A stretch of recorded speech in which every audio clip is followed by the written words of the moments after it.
Second Cup, brought to you by the Nickel Plate. Sit, sip, savor, and shop.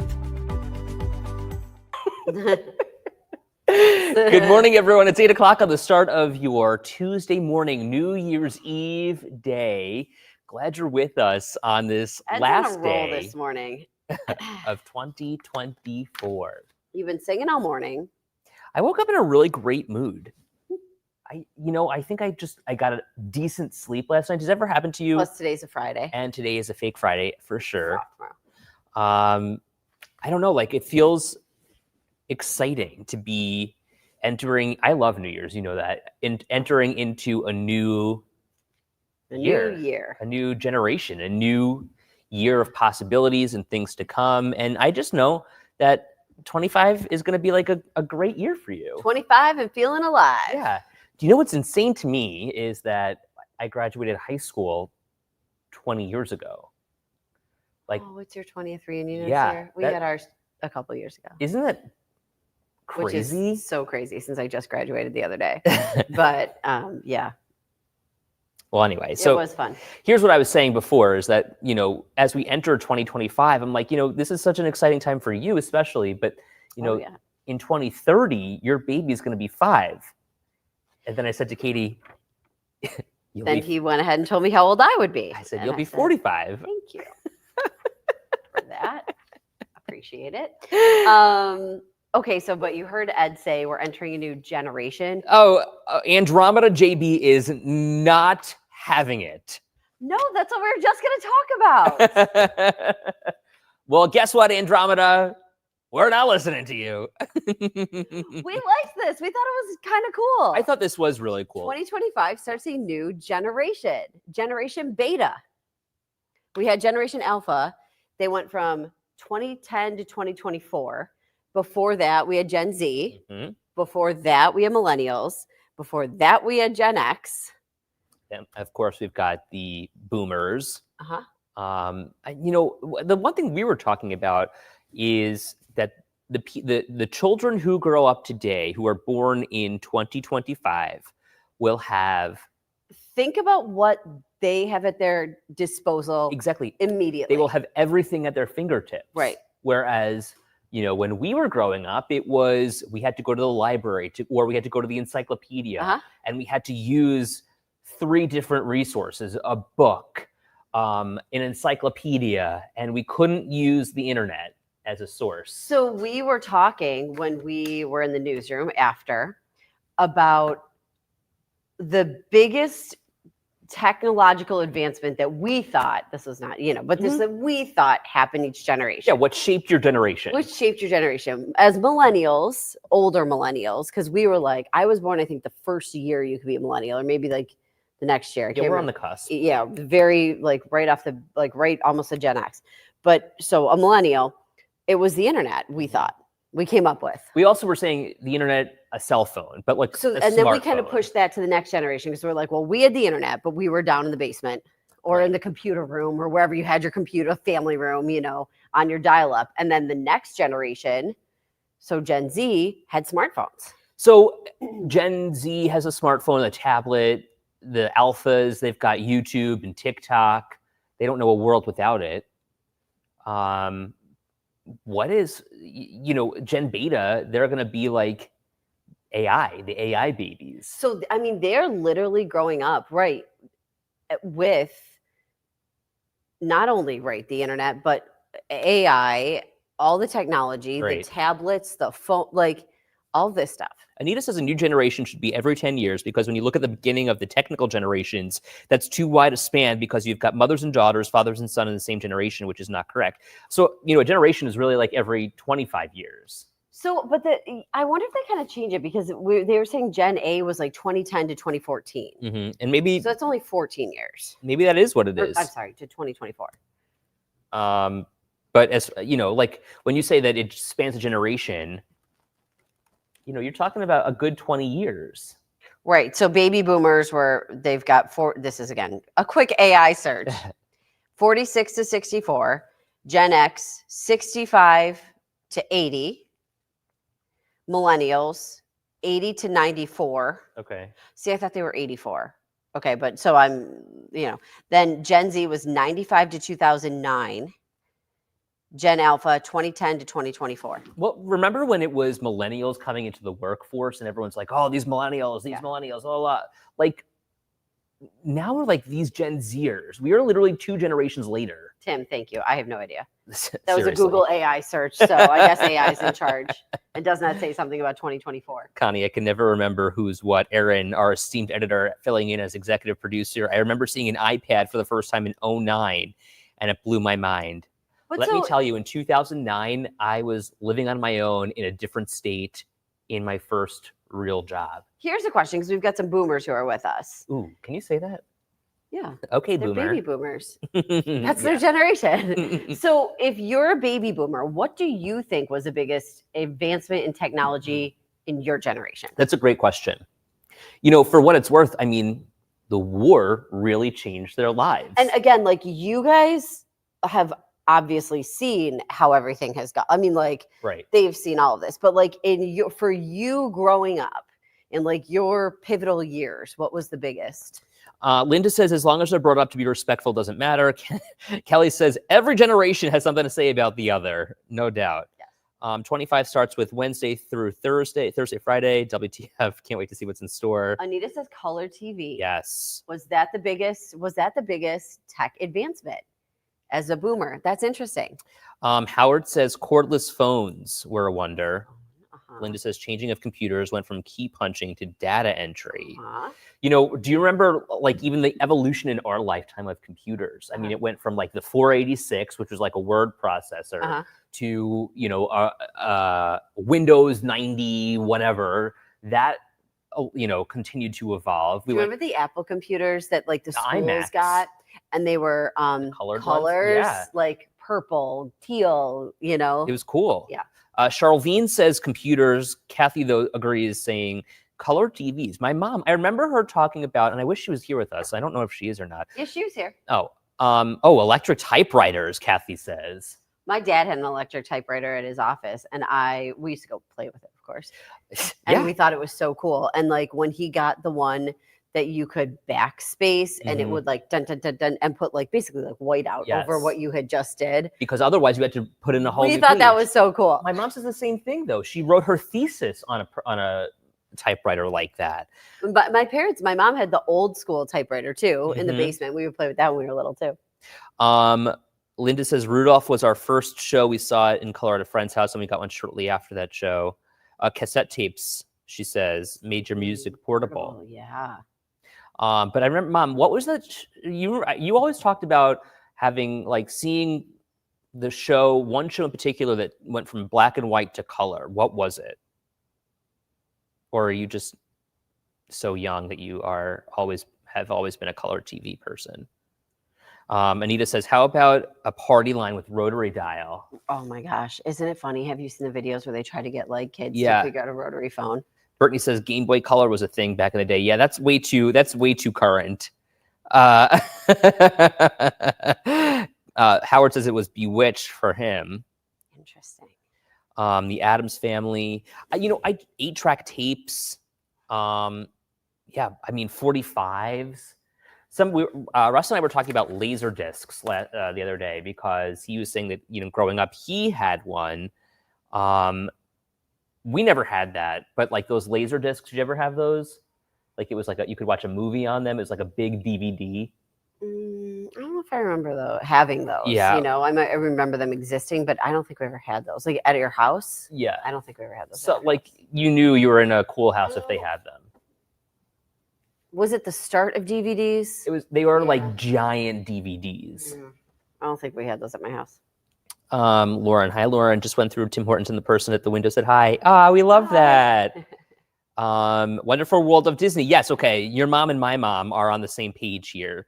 Okay. And Bonnie says The Wizard of Oz. Is that like one of the first movies that was, you know what I mean, done in color? This is a good one. I was thinking about that. Remote controls. I was wondering about that. When was the remote control invented? Seriously. Because you used to have to get up and change a channel. What a game changer. Yeah. A channel changer, literally. What a channel changer. Well, and apparently we still call it a clicker. but apparently it made a noise when you would change the channel. It would click. The remote control was invented, the first practical remote control for television in 1956. But then, of course, I'm sure as you okay, so the invention, but it takes time for this stuff. How about this one? It became more common when more than 9 million televisions were sold, became more common in the 80s. Okay. It's like getting something standard in your car now is the electric windows, the power windows. Yeah. Do you remember you have to roll up and down? Yeah. And you had to open and close. And if you did this to a kid these days, to get them to roll down the window, they'd look at you like, what are you doing? The buttons. Yeah. Some cars didn't even come with air conditioning. Yeah. That was extra. How about they had cigarette lighters in the cars? Well, and how about the idea that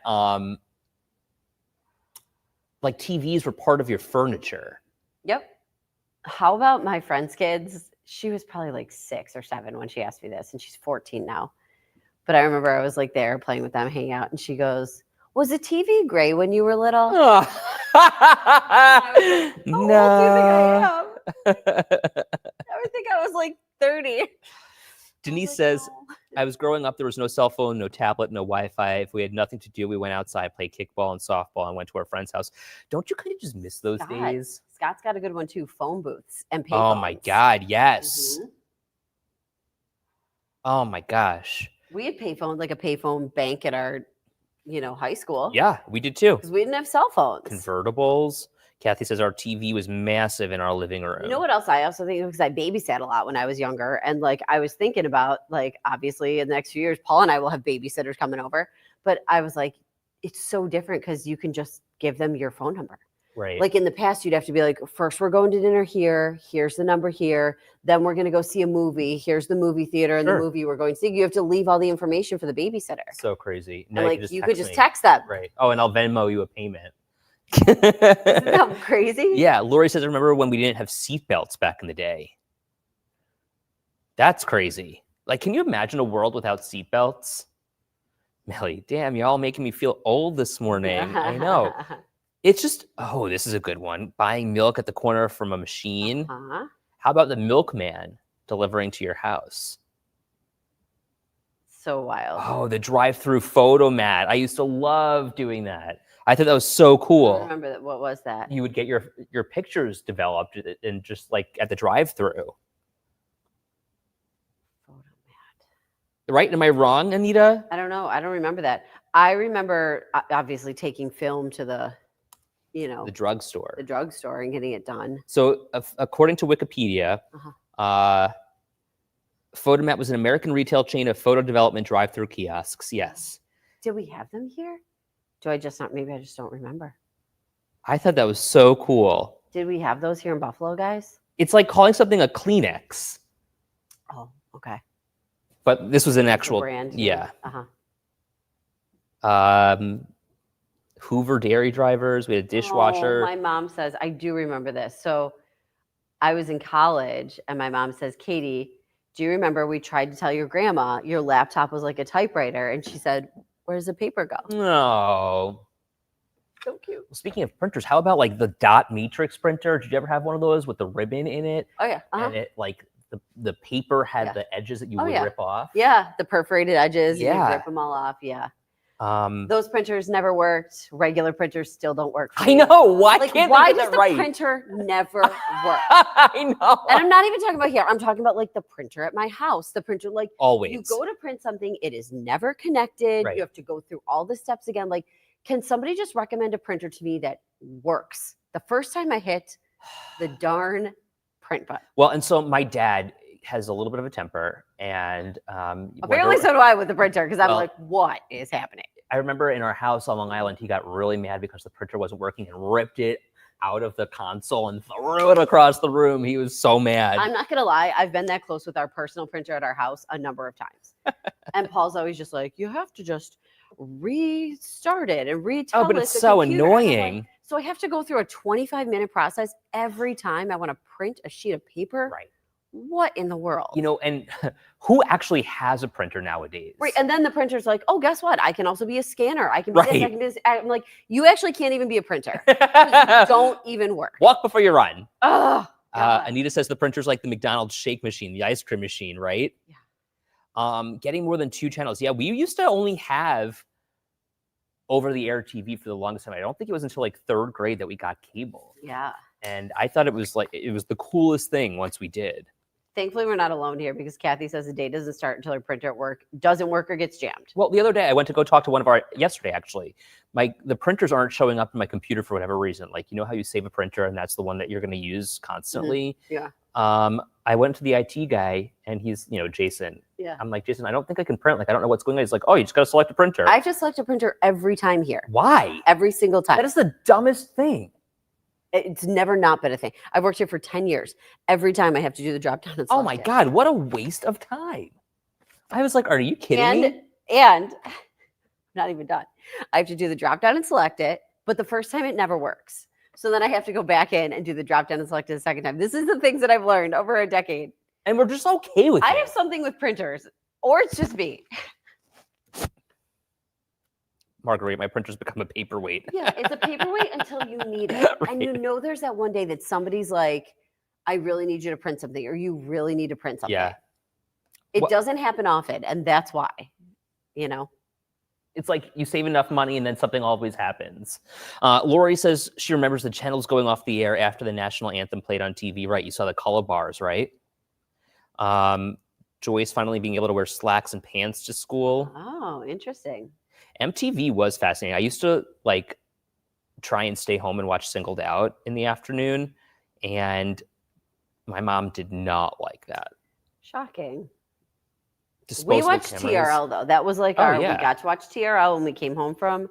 I have a video on the share screen. What does Erin have that she wants to share with us here? Erin, do you want to share this? Okay. Okay. Oh, here we go. Let's watch this. Okay, I'm going to ask you a few questions. How do you make a heart? Yes. Okay. How do you answer the phone? Well done. How do you hang up the phone? Great. Next question. How do you take a photo? Okay, good. How do you roll down the car window? Yes, well done. The next one, how do you mix the cake? Okay. Last question. How do you wash them? How do you wash what? I don't know. Erin, was he saying wash a dish? Was the little kid putting it in a dishwasher? You little brat. I tell you, they take a picture of this and the kid goes like this. Or how about hanging up the phone? Yeah. What? Crazy. Transistor radios. Kim says, Channel 7 ending the news. You know where your kids are. I know. Commander Tom in the morning. Yeah. Huh. It's it's fun. So now we've got Gen Beta starting tomorrow. Erin. When we get the first babies of the New Year pictures. The beta baby. The beta. We got a beta baby tomorrow. Erin, can you put in the text message? What was that last one that the kid was talking about? I think it was how do you wash a dish? I think. And the dad was washing and the kid was doing this. Interesting.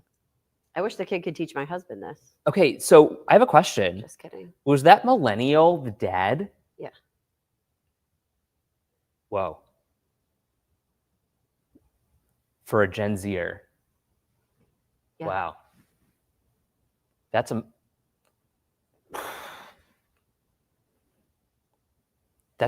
is a mind, you know what? Well, but maybe it's not a dad. Maybe it's cousins. Well, okay, that's why I'm asking, because holy cow, that could be our child. That could be my child. I could be a dad. That's so weird. Yeah, you could be if you wanted to. What? What? I mean, our friends all have kids. Yeah, but they have kids. What? You're getting old, man. That is some weird perspective. Welcome. What do you think my life was like? What? Babies having babies. That's what I like to call it because I'm so young. God. Anyways, What else did we have to talk about? I don't know. That was a good one. I liked that, even though the very first person hated it. Party etiquette. How about this one? That was a good one. I'd like that one today. Okay, too. wait. Should we quickly take a live look in New York City and just I see like what it Lauren's looks like? thing really quick. Wheeled. Yeah. Hello. The generations are too long.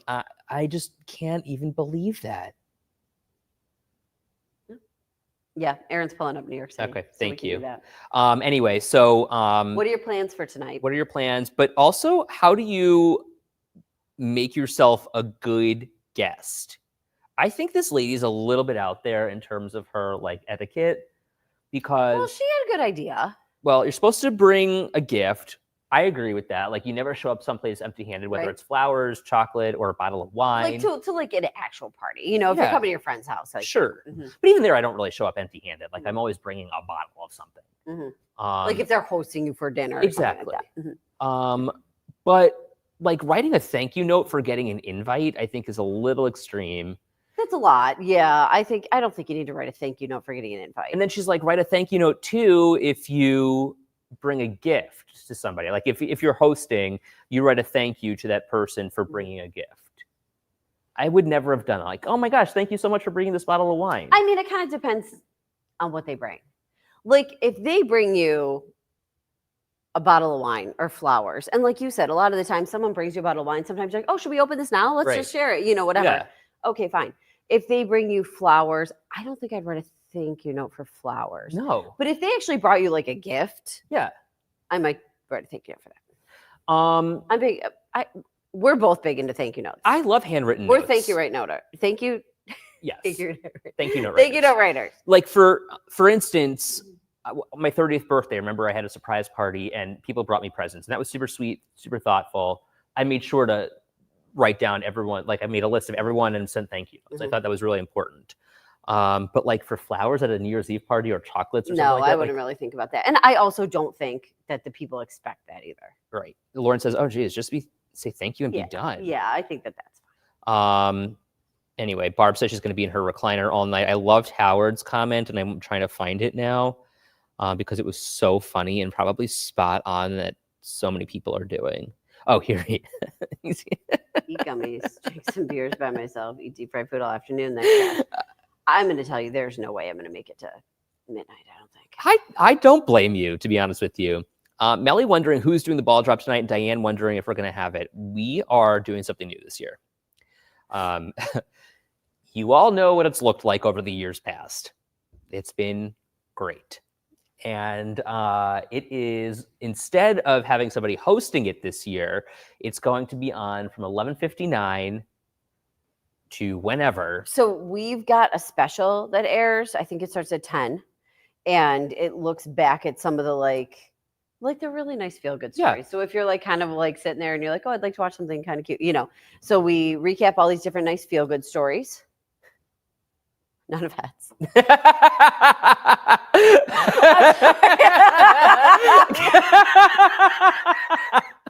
We always laugh because like I always get to do the nice feel good stories. One of mine's in the show, and Ed's always doing these like crazy investigations. So you don't make the cut. You do fantastic work with what you do, but you're not making the feel good show. So that airs at 10, and then we're going to Dick Clark's Rockin' New Year's Eve, and then we're gonna do the New Year's Eve New York City ball drop and the Buffalo ball drop. Okay, so we're not even interjecting ourselves here, which I think is probably for the best at this point. You don't want to see us as the ball's Who's dropping. performing tonight for Dick Clark? Rita Ora, Oh, Carrie Underwood. gosh, she's got legs. Yeah, she's great. And here's a live look in New York City right now as they set the stage, put the final touches on the ball drop. The stage is set. I mean, it's exciting. The closed caption just had a huge typo. Kathy says, what was it? Quickly, you got 30 seconds, Kathy. Rob Gronkowski is going to be there with cool. Ryan Seacrest. Carrie Underwood, Blake Shelton. Oh, Alanis Morissette. Oh, that's a good one. I don't know. Dasha's going to be there. She's got a new song out. Kesha, Jonas Brothers, Lenny Kravitz. Oh, okay. Oh, Megan Maroney. She toured with Kenny Chesney. Love that. Is it Jelly Roll or? No. Oh, okay. Never mind. Thomas Rhett, like him too. Love that. TLC. T-Pain. Oh my God. We love T-Pain. So funny. That'll be fun. Well, I'd rather watch you guys for the ball drop instead of New York City. Look, we're gonna have a side by side with New York City and Buffalo, and then you'll see the fireworks here on 7 ABC. It'll be a great show. Enjoy. So if you make it to midnight, have a great start to the year. Let me know how it was. I plan to be in bed earlier than that. Have a great New Year. Wishing you the best. See you next year. Oh, good dad joke. See, you could be a dad.